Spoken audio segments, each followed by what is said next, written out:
أي الجوالين أفضل لك، الهواوي P30 Lite أو السامسونج جالكسي A50؟ السلام عليكم ورحمة الله وبركاته، أخوكم فيصل السيف ومقارنة جديدة. لا يفوتكم دائما هالمقارنات، فخليك مشترك في القناة ومفعل التنبيهات. وخليني أروح على طول على التصميم والشاشة.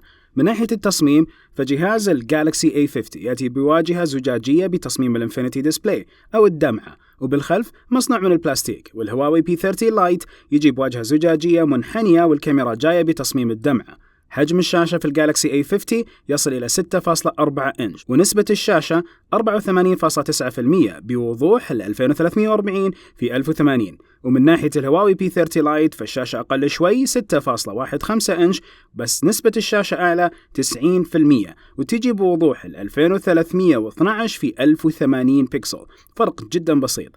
نوع شاشة الجالكسي A50 هو السوبر أموليد، ونوع شاشة الهواوي P30 Lite هو ال LTPS IPS LCD.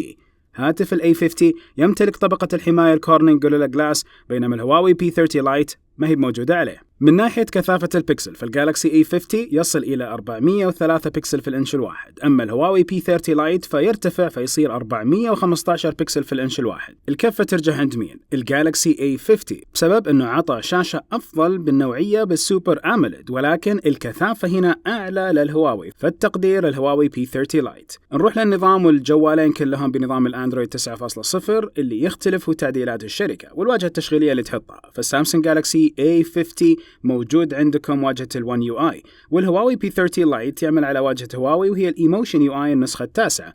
الكل يقدم واجهة بلمسته الخاصة، طبعا المسألة تعتمد على الذوق الشخصي وبرضه اللي انت ترتاح له أكثر. ال One UI من ناحية الكفاءة والسلاسة جيد، ولكن في الاختصارات الهواوي P30 Lite هو اللي كفته ترجح، فنقطة لكل واحد منهم. تجربة المعالجات، معالج الجالكسي A50 هو ال Exynos 9610 ب8 أنوية بمعمارية 10 نانومتر. معالج ال P30 Lite هو الهاي سيليكون كيرن 710 ب8 أنوية وبمعمارية 12 نانومتر. لما سوينا اختبارات الجيك بنش 4 كانت النتيجة أفضل لهاتف الهواوي P30 Lite. في السنجل كور أعطانا 1522، والجالكسي A50 وصل ل 1307. وفي الأنوية المتعددة وصل الهواوي P30 Lite إلى 5231، بينما الجالكسي A50 كان فارق 300 تقريبا فأعطانا 4966. فالكفة هنا ترجح بالتأكيد عند الهواوي P30 Lite. نروح للمعالج الرسومي اللي بيفرق معك في الألعاب. فالمعالج الرسومي لهاتف الجالكسي A50 هو المالي جي 72 MP3. هاتف الهواوي P30 Lite يمتلك المالي جي 51 MP4. من ناحية الببجي وضعت على الجودة العالية في الجالكسي A50 بشكل تلقائي، ومن ناحية الهواوي P30 Lite وضعت على الجودة المتوسطة. وهنا يوضح لنا فرق المعالج الرسومي، لكن جربنا نكسر الحدود ونرفع ونحط العالية واشتغلت تمام. من ناحية سرعة تشغيل ببجي ال P30 Lite أسرع بفارق مقارنة بالجالكسي A50. من ناحية الأسفلت 9 اشتغلت على كلا الجهازين بشكل ممتاز.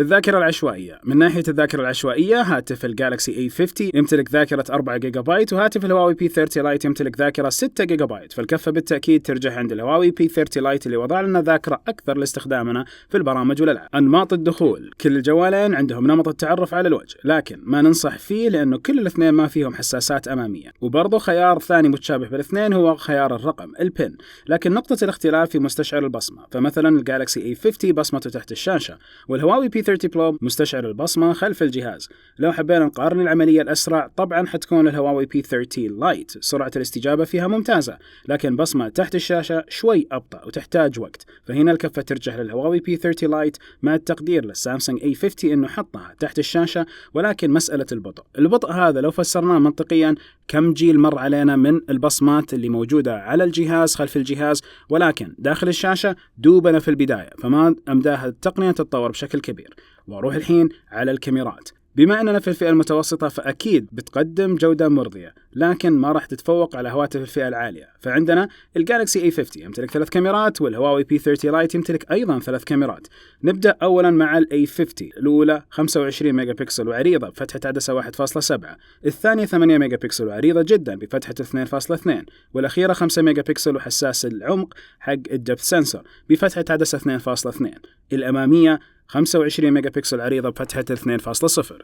من ناحية الهواوي P30 لايت الكاميرا الأولى 48 ميجا بكسل بفتحة 1.8، الثانية 8 ميجا بكسل وعريضة جدا، والثالثة حقة العمق بدقة 2 ميجا بكسل. الكاميرا الأمامية 24 ميجا بكسل وفتحتها 2.0. من ناحية أنماط التصوير فالجالكسي A50 يوفر خيارين في اختيار زاوية التصوير، خيار العدسة المقربة اللي تعطيك صورة أقرب، والخيار الآخر هو عدسة أوسع تعطيك صورة تاخذ محتوى أكثر، غير النمط حق التركيز المباشر المحترف وأيضا البانوراما. ومن ناحية P30 لايت عند الصورة في عندك البورتري الليلي الواقع المعزز، برضو تدعم التقريب، لكن من لاحظ التقريب ما يدعم صور بدقة 48 ميجا بكسل. برضو الكاميرا تدعم التقريب الحقيقي إلى مرتين، والكاميرا الأمامية ما تدعم التقريب طبعا. مع التجربة فالجالكسي A50 يعطي إضاءة وتفاصيل أفضل للأشياء القريبة، والهواوي P30 لايت يعطيك ألوان حقيقية بالإضافة إلى تفاصيل جميلة في الأبعاد. أما التصوير الليلي، من ناحية التصوير الليلي ال P30 لايت يدعم هذا النمط، والجالكسي A50 صار عنده هذه الميزة في آخر تحديث، ولكن التحديث للأمانة ما وصلنا في هذه النسخة، فهنا تجربة في التصوير الليلي ونلاحظ الفرق لمصلحة ال P30 لايت. طبعا صور جالكسي A50 تم التقاطها بالنمط العادي، ومتأملين أنه متى ما جاء التحديث كمان يكون في تحسن من ناحية ال A50. هذه هي الكاميرات الأمامية اللي موجودة في كل الجوالين، وملاحظين الألوان كيف والأداء كيف واضح على نفس الكاميرات الأمامية. خلينا أجيب لكم شمس، ملاحظين؟ شوفوا الحين هذا موجود عندكم اللايت وهنا موجود عندكم ال50. كيف التعامل مع الإضاءة يصير هنا؟ فأنت بيارك تشوف أي القدرات بالنسبة لك أفضل في نفس الكاميرات الأمامية. والكاميرات الأساسية اللي موجودة خلف الجهاز، هذه كاميرات، شوفوا كمية المحتوى اللي موجود اللي تطلع عندكم في نفس الزوايا. طيب لو غيرت وحطيت الزاوية العريضة وش بيصير؟ هذه هي الزاوية العريضة، وملاحظين كمية المحتوى اللي تقدر تاخذها نفس الزاوية الواسعة حقت اللايت، ولو قارناها بالزاوية الواسعة اللي موجودة عندنا أيضا بنفس ال A50، فالخيار موجود عندكم. فالكف بترجع عند مين؟ بنعطي نقطة لكل واحد، كلهم اجتهدوا على كاميرات الفئة المتوسطة. نروح للبطارية، والبطارية على الجالكسي A50 حجمها يصل إلى 4000 ملي أمب، وتقدر تعيد شحنها عن طريق منفذ USB Type-C بقدرة شحن 15 واط. الهواوي P30 لايت البطارية 3340 ملي أمبير، وتقدر تعيد الشحن عن طريق USB Type-C أيضا، ولكن الشحن السريع أسرع ب 18 واط. الكفة ترجع عند مين؟ كمساحة أكيد ترجع عند ال A50، وكسرعة شحن الهواوي P30 لايت، فعندكم نقطة لكل واحد منهم. الاتصال والتخزين، الجالكسي A50 يدعم الواي فاي كولينج لكن ما يدعم مدى بي، ومن ناحية الهواوي P30 لايت هو يدعم الواي فاي كولينج والفولتي ويدعم مدى بي. وأذكر إنه خدمات الواي فاي كولينج موجودة حسب مزود الخدمة حقك. أرجع للجوالات وكلهم يدعموا راديو الFM وتعتمد على السوق اللي أنت تشتري منه الجوال. من ناحية التخزين فالجالكسي A50 عندك منفذين للشريحة ومنفذ مايكرو SD، يدعم إلى حجم ال 512 جيجا بايت، لكن الهواوي P30 لايت يدعم شريحتين أو شريحة وكرت مايكرو SD ويدعم إلى حجم ال 512 جيجا بايت. الجالكسي A50 يدعم شريحتين وكرت ذاكرة، والهواوي P30 لايت يدعم مدى باي وخدمات الفولتي حسب توفر الشبكة، فالنتيجة حتكون تعادل ونقطة لكل واحد فيهم. أما آخر نقطة ومن ناحية الأسعار فنقول إنه ال A50 بسعة 128 جيجا بايت سعره الأساسي 1199 ريال وقت ما سويت هذا الفيديو، والهواوي P30 لايت بحجم ال 128 جيجا بايت أرخص ب 100 ريال، فهنا 1099 ريال وقت ما سويت هذا الفيديو، فكفة السعر هنا ترجع عند الهواوي P30 لايت. ولو شفنا خدمات الدعم وأيضا الصيانة فكل الاثنين اجتهدوا في السوق السعودي وجابوا إمكانيات جدا عالية من ناحية ضمان السنتين والخدمات المضافة. فأنت بإذن الله في نهاية الفيديو عرفت الخيار الأنسب لك، حطيت النقاط حسب ما جاك في الفيديو أو حسب اختيارك الشخصي. فهذه الميزة في المقارنات اللي أسويها، ما أخلي اليد العليا لي وبس، أبدا أخليك أنت الشريك في هذا الفيديو للحصول على الجهاز الأفضل لك. فدائما خليكم مشتركين ومفعلين زر التنبيهات. نهاية الفيديو كل فيديو سبحانك اللهم وبحمدك أشهد أن لا إله إلا أنت أستغفرك وأتوب إليك. السلام عليكم ورحمة الله وبركاته.